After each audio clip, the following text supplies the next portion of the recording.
కొర్రలతో ఉప్మా ఎలా చేసుకోవాలో చూద్దాం. ఒక కప్పు కొర్రలు తీసుకుని రాత్రి అంతా నానబెట్టాలి. దగ్గర ఏం కాయగూరలు ఉంటే అవన్నీ వేసుకోవచ్చు.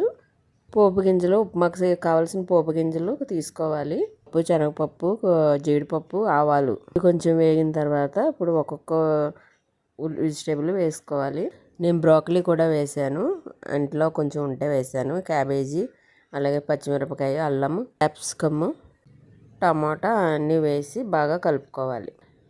5 నిమిషాలు బాగా కలుపుకొని ఉంచిన కొర్రలు కూడా వేసి బాగా కలపాలి. ఒక కప్పు కొర్రలకి 4 కప్పులు వాటర్ వేసుకుంటే బాగా ఉడుకుతాయి, సమంగా ఉంటాయి అన్నమాట. అడుగున అంటుకుపోకుండా మధ్యలో కలుపుతూ చూసుకుంటూ ఉండాలి, లేకపోతే అడుగున అంటుకుపోతుంది అన్నమాట. షుగర్ కూడా తక్కువగా పెరుగుతుంది, ఎక్కువ పెరగదు. లాస్ట్లో కొంచెం కొత్తిమీర వేసుకొని బాగా కలిపేసుకోవాలి. బ్రేక్ఫాస్ట్.